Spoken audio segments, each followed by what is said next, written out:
लग्नानंतर होईलच प्रेम या मालिकेचा आजचा म्हणजेच 22 जानेवारीचा भाग तुम्ही ऐकत आहात प्रेक्षकांनो. आणि मालिकेमध्ये मोठा ट्विस्ट येणार आहे. आता जीवा त्या रम्याचे सगळे लव्ह लेटर वगैरे काय काय जे आहे ना ते सगळं बघणार आहे. पार्थ सोबत तिने किती जीव लावलाय ते सगळं जीवाला कळणार आहे. आणि नंदिनीताईंनी आता त्यांच्या नंदेला एवढं झापलंय फार भारी दाखवलाय आजचा एपिसोड.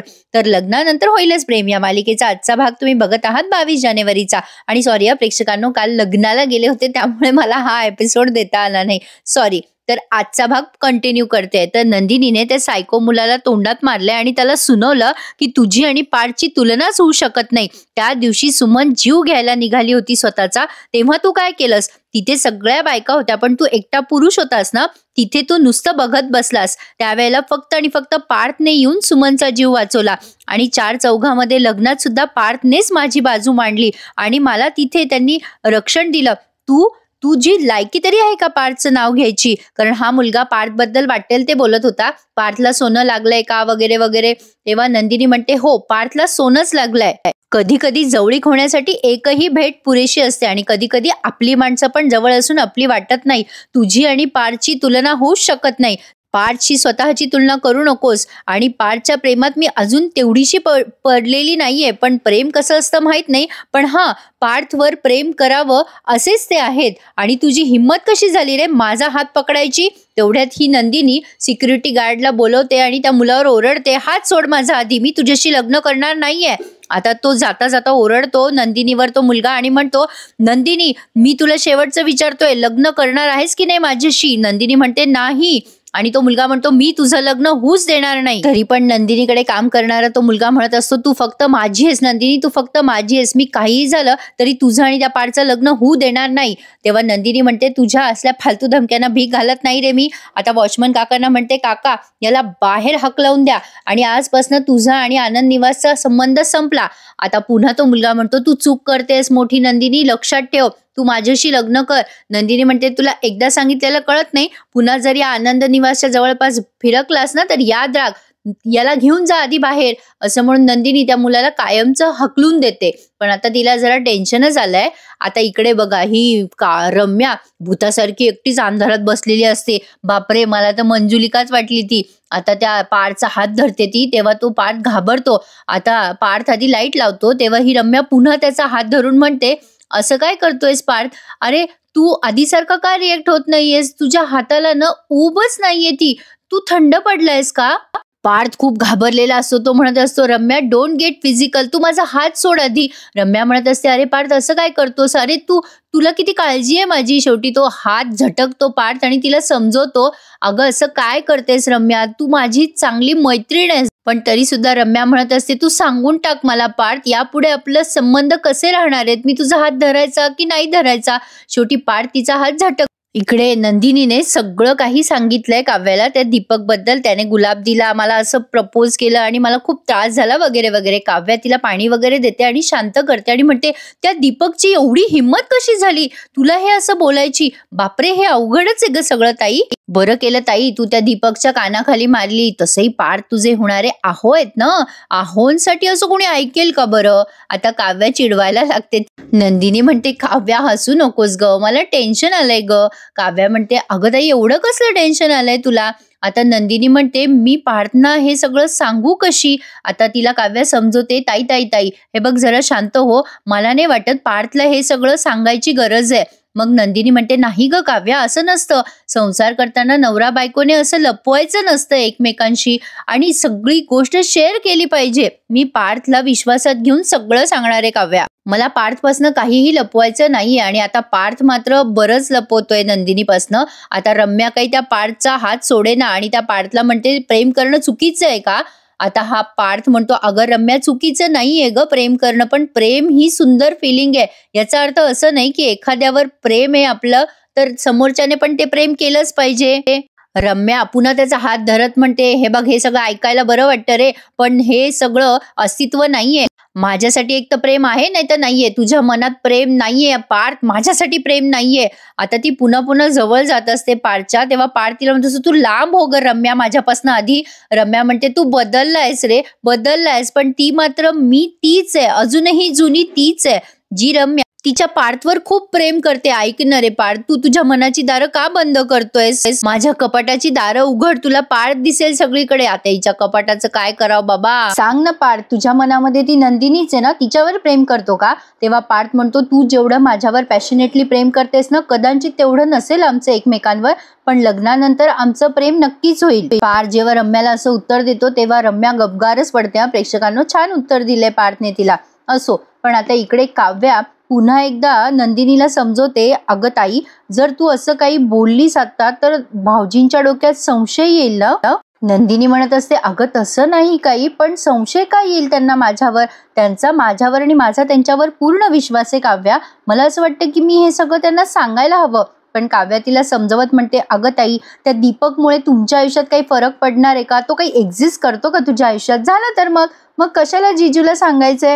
कशाला त्या दीपकची अनवॉन्टेड चर्चा करायची? पार्थ जीजूंसोबत जाऊ दे, काय उपयोग आहे? आता त्या दीपकचा चॅप्टर फॉर एव्हर क्लोज झालाय. आता तू टेन्शन नको घेऊस. आणि हे बघ, तुझा आणि तुझ्या आहोंचा एक नवीन चॅप्टर ओपन झालाय, फ्रेश चॅप्टर. तो एन्जॉय कर ग ताई. आता नंदिनी म्हणते, आगावच आहेस तू काव्या. आहो काय आहो? मग काव्या म्हणते, तू आहोच म्हणणार आहेस ना लग्न झाल्यावर? अरे हा, कदाचित पार्थू असं म्हणशील. मग नंदिनी तिला मिठी मारते. दोघी बहिणी एकमेकींवर खूप जीव लावतात. तर आता पुढे बघा प्रेक्षकांनो, रम्याला म्हणतो पार्थ, हे बघ रम्या, तू आता ना माझं आणि नंदिनीचं लग्न एक्सेप्ट कर. मी लग्नानंतरही काळजी घेईल ना तुझी. मी तुझ्यासाठी छान मुलगा शोधतो, अगदी माझ्यासारखा. रम्या वसकते त्याच्यावर आणि म्हणते, तुझ्यासारखा नाही पार्थ, मला तूच हवा आहेस, तूच. मी आता तुला काय डोकं फोडून सांगू का पार्थ? अरे माझं तुझ्यावर खूप प्रेम आहे रे, असं काय करतोस तू? ऐक ना, नको करू त्या नंदिनीशी लग्न, आपण दोघे लग्न करूयात. अरे मी लहानपणापासून तुझ्यासोबत संसार केलाय. अरे मी त्या नंदिनीला बायको म्हणून सहनच करू शकत नाही. तू जर आता तिच्याशी लग्न केलं ना तर मी पुन्हा, आता पार्थ म्हणतो, परत वेडवाकडं करणार आहेस का तू तुझ्या जीवाचं? रम्या त्याला धमकवते की मी तुझा तो दिवस बघणारच नाहीये पार्थ. आता तेवढ्यात नंदिनीचा फोन येतो पार्थला. बरं, पार्थ पण हुशार आहे. मुद्दाम रम्याला टाळण्यासाठी त्याने नंदिनीचा कॉल रिसीव्ह केलाय. नंदिनी पार्थला विचारते, कसे आहात पार्थ, घरी पोहोचलात ना? नाही म्हणजे ट्रॅफिक आज खूप बाहेर जॅम होतं म्हणून मी फोन केला तुम्हाला. बरे आहात ना? पार्थचा आवाज रम्याला जरा टेन्शनमध्येच दिसतोय. ती विचारते, काही झालंय का? पण आता पार्थ तिच्याशी बोलता बोलता त्याच्या खोलीमध्ये निघून जातो, जे रम्याला सहन होत नाही. आता बघा प्रेक्षकांनो, हा सीन आज पूर्ण मालिकेमध्ये बघण्यासारखा आहे. आता हे सकाळी सकाळी गणपती बाप्पाजवळ पार्थ आणि नंदिनीच्या लग्नाची पत्रिका ठेवतात आणि नमस्कार करतात देवाला, आणि सगळं कार्य निर्विघ्नपणे पार पडू देत देवा, अशी प्रार्थना देखील करतात. जीवा सुद्धा आहे तिथे. आता बघा प्रेक्षकांनो, खरं तर दोन्ही बाजू महत्वाच्या आहेत आणि दोघांची बाजू पटते. पण आता पार्थ जेव्हा प्रार्थना करत असतो तिथे देवाजवळ, तेव्हा त्या वसू आत्या येतात तिथे.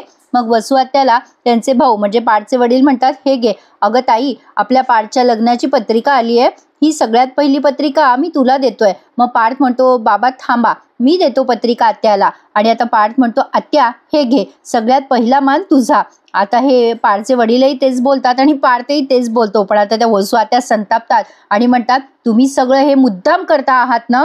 पार्थ खरं तर नमस्कार करतो त्याच्या आत्याला, पण त्याची आत्या मागे सरकते आणि ती पत्रिका अशी हातात घेते आणि म्हणते, तुम्ही हे सगळं मुद्दाम करताय ना? पार्थ म्हणतो, आत्या काय बोलतेस तू हे सगळं? वसू आत्या म्हणतात, हो मला कळलंय. नाही विक्रम, तुला चांगलंच कळलंय की माझा या लग्नाला होकार नाहीये, तरी सुद्धा माझ्या डोळ्यासमोर माझ्या मुलीचं आयुष्य उद्ध्वस्त होताना मी आशीर्वाद द्यावा तुझ्या मुलाला, इच्छाच कशी होते रे तुझी? आता त्या पार्थची आई अशी संतापते ना प्रेक्षकांनो, अशी ऐकवते ती नंदेला की विचारूच नका. आता ते पार्थचे वडील पण चिडतात. त्या वसू आत्या म्हणतात, हे लग्न होणार नाही असं म्हणून त्यांनी ती पत्रिका टाळाटाळा फाडून टाकली आहे आणि अक्षरशः त्या पत्रिकेचे तुकडे तुकडे केलेत. आता मात्र ते मंजू आत्याचे मिस्टर पण म्हणतात, अहो असं काय करताय ताई? आता त्या मानिनी ताई चिडतात ना पार्थची आई. आता काय ऐकवते ती जबरदस्त. आता ऐका प्रेक्षकांनो, त्या म्हणतात, ही पत्रिका जर रम्याच्या लग्नाची असती तर तुम्ही फाडली असती का हो ताई? नाही नाही, एक काम करा ना, बाहेर जा, आमच्या गाडीमध्ये 2000पेक्षा जास्ती पत्रिका आहेत, त्या पत्रिका फाडून टाका. जर पत्रिका फाडून टाकल्या ना तुम्ही तरी सुद्धा हे लग्न होणारच आहे. आता असं ऐकल्यावर वसू आत्याचा आणखी संताप होतो. पुन्हा त्या मानिनी ताई असे हातबोट करून बोलतात. आता ते पार्थचे वडील म्हणतात, मानिनी शांत बस, अगं टेन्शन नको घेऊस. पण आता या मानिनीताई म्हणतात, किती दिवस शांत बसू मी? आपल्या ताईंना फक्त स्वतःच्या इगोची आणि स्वतःच्या पोरीची काळजी वाटतेय, स्वतःच्या सुखाची काळजी वाटतेय, पण त्यांना आपल्या भावनांची कदर नाहीये.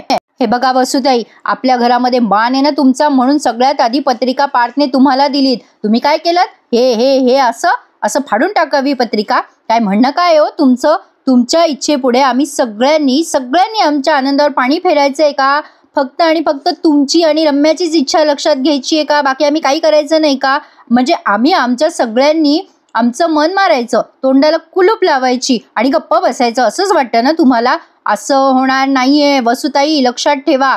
पार्थ, जीवा त्याच्या आईकडे बघतच राहतात. आता त्या अशा हातबोटं करून बोलतात. शेवटी ते पार्थचे वडील म्हणतात, शांत हो मानिनी, शांत हो. मानिनीताई म्हणतात, मी शांतच होते ना इतके दिवस. इतक्या दिवसापासून या अकांड तांडव करू लागल्या. मी काही बोलले का? सगळं विसरून जावं म्हणून मी विनवण्याच करत होते ना. त्यांना समजत नाही का हे सगळं एक्सेप्ट करावं? मी यांच्या हातापाया पण पडले, पण मुळात या बाईला मान्यच करायचं नाहीये काही. ताईंना फक्त आणि फक्त स्वतःच्या सुखाची आणि रम्याच्या प्रेमाची काळजी आहे. आणि रम्याचं कसं आणि किती पार्थवर प्रेम आहे हे सगळं आम्ही समजून घ्यावं असं तुम्हाला वाटतं ना? समजून घ्यावं आम्ही. तसं पार्थचं रम्यावर प्रेमच नाहीये हे तुम्ही का नाही समजून घेत आहात? असं जबरदस्ती कोणी लग्न करतं का कोणाशी? काही आपलं बघा प्रेक्षकांनो, मस्त बोललं ना या.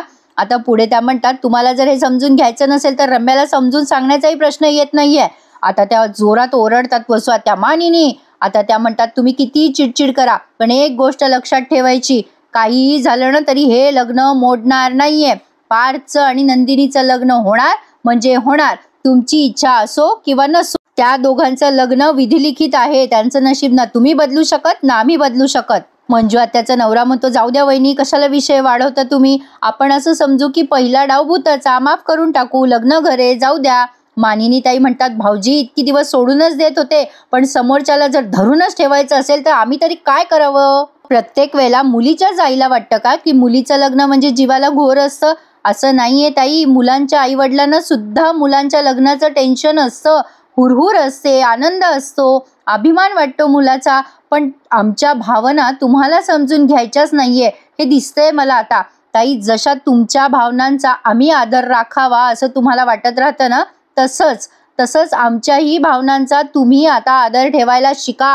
अरे बापरे, बरंच बोलल्या या प्रेक्षकांनो. तरी पण या वसुआत्याच्या डोक्यात काही प्रकाश पडलेला नाहीये. हा एपिसोड त्यांनी इथेच संपवलाय. आता पुढच्या भागामध्ये मानिनीताईंनी निक्षून सांगितलंय, यापुढे या घरामध्ये पार्थच्या लग्नाच्या विरोधात मी आता एकही अक्षर ऐकून घेणार नाहीये. आता रम्याने जीवाला तिची लव्ह स्टोरी दाखवली आणि जीवाला म्हणते कशी, तुझ्या प्रेमाला जर असं दुसऱ्या कोणाबरोबर सप्तपदी घेताना गळ्यात मंगळसूत्र घालताना बघू शकशील का तू जीवा? आणि नंदिनी इकडे तिच्या बहिणींवर जबाबदारी सोपवते की मी गेल्यावर सगळं जपून ठेवायचं. तर असा होता आजचा लग्नानंतर होईलच प्रेम या मालिकेचा रिव्ह्यू. कसं वाटला प्रेक्षकांना तुम्हाला मला आज नक्की कमेंट करून कळवा हं. आणि सॉरी, जरा रिव्ह्यू द्यायला उशीर होतो, पण मला समजून घ्या. चॅनलला सबस्क्राईब मात्र नक्की करा, म्हणजे मी दिलेला रिव्ह्यू तुमच्या मोबाईलवर लगेच दिसेल. धन्यवाद.